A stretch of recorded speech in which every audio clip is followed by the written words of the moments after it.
Post matric छात्रवृत्ति योजना से लाभान्वित अनुसूचित जनजाति क्षेत्र के 21 विद्यार्थियों ने मुख्यमंत्री सुखविंदर सिंह सुक्खू से सचिवालय में भेंट की और अपने शैक्षणिक अनुभव साझा किए। मुख्यमंत्री ने कहा कि राज्य सरकार डॉक्टर वाई.एस. परमार विद्यार्थी ऋण योजना के तहत विद्यार्थियों को उच्च शिक्षा और व्यावसायिक। इस बॉक्स में आप सबके लिए कुछ एनवेलप्स हैं। आप सब यहाँ आओ और ये एनवेलप्स लो।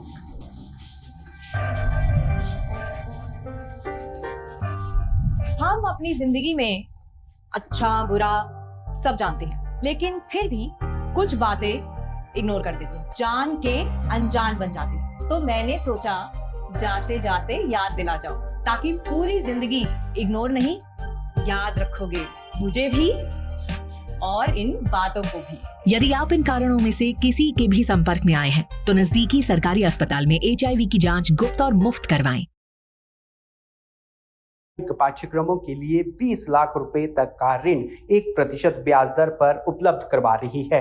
उन्होंने विद्यार्थियों से इस सुविधा का भरपूर लाभ उठाकर जीवन में अपने लक्ष्य हासिल करने का आह्वान किया। उन्होंने कहा कि प्रदेश सरकार ने शिक्षा क्षेत्र में विभिन्न सुधार किए हैं ताकि विद्यार्थियों को उनके घरों के निकट गुणवत्तापूर्ण शिक्षा उपलब्ध हो सके। सुक्खू ने कहा कि राज्य सरकार ने प्रदेश के 156 से अधिक स्कूलों में CBSE पाठ्यक्रम शुरू किया है। इन स्कूलों में विद्यार्थियों को कला, विज्ञान और वाणिज्य संकायों में शिक्षा प्रदान की जा रही है। उन्होंने कहा कि राज्य सरकार के व्यावहारिक प्रयासों के परिणाम स्वरूप शिक्षा क्षेत्र में व्यापक परिवर्तन देखने को मिला है और हाल ही में किए गए एक राष्ट्रीय सर्वेक्षण में गुणवत्तापूर्ण शिक्षा प्रदान करने में हिमाचल प्रदेश 13वें स्थान से बढ़कर 6वें स्थान पर पहुंच गया है। उन्होंने कहा कि राज्य सरकार ने बेटियों की विवाह योग्य आयु को भी लड़कों के समान 18 वर्ष से बढ़ाकर 21 वर्ष कर दिया है। उन्होंने कहा कि राज्य में अनुसूचित जनजाति समुदाय की शिक्षा में भूमिकाशील लोगों को अवगत करवाने के लिए 10 मई से 9 जून 2026 तक अनुसूचित जनजाति गरिमा उत्सव मनाया जा रहा है। पोस्ट मैट्रिक छात्रवृत्ति योजना से लाभान्वित अनुसूचित जनजाति क्षेत्र के 21 विद्यार्थियों ने मुख्यमंत्री सुखविंदर सिंह सुक्खू से सचिवालय में भेंट की और अपने शैक्षणिक अनुभव साझा किए। मुख्यमंत्री ने कहा कि राज्य सरकार डॉक्टर वाई.एस. परमार विद्यार्थी ऋण योजना के तहत विद्यार्थियों को उच्च शिक्षा और व्यावसायिक पाठ्यक्रमों के लिए 20 लाख रुपए तक का ऋण 1% ब्याज दर पर उपलब्ध करवा रही है। उन्होंने विद्यार्थियों से इस सुविधा का भरपूर लाभ उठाकर जीवन में अपने लक्ष्य हासिल करने का आह्वान किया।